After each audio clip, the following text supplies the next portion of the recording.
అంగన్వాడీలకు వేతనాలు పెంచాలని కోరుతూ AP anganwadi workers helpers union ఆధ్వర్యంలో పెదపాడు సిడిపిఓ కార్యాలయం వద్ద ధర్నా నిర్వహించారు.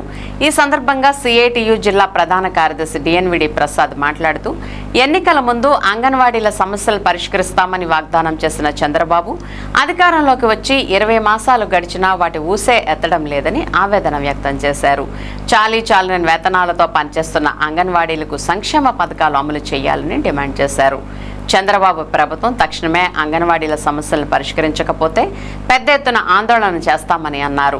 గత ప్రభుత్వం 42 రోజులు సమ్మె చేసినా అంగన్వాడీల సమస్యలను పట్టించుకోలేదని, ఫలితంగా తగిన మూల్యం చెల్లించుకున్నారని అన్నారు. మొన్న ప్రవేశపెట్టిన కేంద్ర బడ్జెట్లో కూడా అంగన్వాడీల వేతనాలు బడ్జెట్ పెంపుదల చేయలేదని ఆవేదన వ్యక్తం చేశారు. ఈ కార్యక్రమానికి యూనియన్ నాయకులు నాయకత్వం వహించారు. అంగన్వాడీలకి వేతనాలు పెంచాలని, అలాగే అంగన్వాడీల యొక్క న్యాయమైన డిమాండ్లు పరిష్కరించాలని కోరుతూ ఈరోజు పెదపాడు ప్రాజెక్టు కార్యాలయం వద్ద ఈ ధర్నా కార్యక్రమాన్ని నిర్వహించాం. మరి మొన్ననే 1వ తేదీ నాడు కేంద్ర బడ్జెట్ కూడా ప్రవేశపెట్టారు. కేంద్ర బడ్జెట్లో కూడా కేంద్ర ప్రభుత్వం అంగన్వాడీలకు సంబంధించినటువంటి వేతనాల మీద ఎటువంటి ప్రకటన చేయాల, బడ్జెట్ కేటాయింపులు కూడా కనీసం పెంచాల.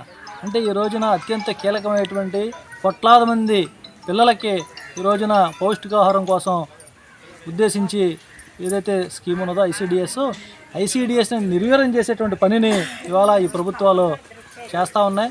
మరి అందుకని బడ్జెట్ కేటాయింపులు పెంచాలని చెప్పి సిఐటి తరఫున డిమాండ్ చేస్తూ ఉన్నాం. అదేవిధంగా మరి చంద్రబాబు నాయుడు గారు ఎన్నికల ముందు అంగన్వాడీలు 42 రోజులు సమ్మె చేసినటువంటి సందర్భంలో అనేక వాగ్దానాలు చేశాడు. మేము అధికారంలోకి రాగానే అంగన్వాడీల యొక్క వేతనాలు పెంచుతామని చెప్పాడు. మరి ఆయన అధికారంలోకి వచ్చి 20 నెలలు అవుతుంది. మరి ఎందుకని అంగన్వాడీల యొక్క వేతనాలు మీరు ఇప్పుడు దాకా పెంచలేదు? అంటే ఎన్నికల్లో అధికారం రావడం కోసం మాత్రం మీరు కలబులు కబుర్లు చెప్తారా? ఈ రోజున అంగన్వాడీలు కనీసమైనటువంటి వేతనాలు లేకుండా పనిచేస్తూ ఉన్నారు. 7 సంవత్సరాల నుంచి ₹1 జీతం పెంచకుండా పనిచేస్తూ ఉన్నారు. మరి ఇంత వెట్టిచేకర చేస్తున్న అంగన్వాడీలకి తక్షణమే వేతనాలు పెంచాలని చెప్పి మేము డిమాండ్ చేస్తాము. లేని పక్షంలో రానున్న రోజుల్లో ప్రభుత్వం మీద పెద్ద ఎత్తున ఆందోళన చేయాల్సి వస్తుంది. గతంలో జగన్మోహన్ రెడ్డి ముఖ్యమంత్రిగా ఉన్నప్పుడు ఇదే రకంగా అంగన్వాడీ సమస్యలని నిర్లక్ష్యం చేశారు. ఫలితం చూశారు. 42 రోజుల పాటు మహిళలు 1,00,000 మంది మహిళలు రోడ్ల మీదకి వచ్చి కూర్చొని పెద్ద ఎత్తున ఆందోళన చేశారు. జగన్మోహన్ రెడ్డి ప్రభుత్వం కూలిపోయింది. మరి ఇలాంటి స్థితిని తెచ్చుకోవద్దని చెప్పి నేను చంద్రబాబు నాయుడు గారు చెప్తా ఉన్నాం. తక్షణమే మీరు ఎన్నికల ముందు ఇచ్చినటువంటి వాగ్దానం ఏదవుతుందో ఆ వాగ్దానాలు అమలు చేయండి, వేతనాలు పెంచాలని చెప్పి డిమాండ్ చేస్తున్నాం.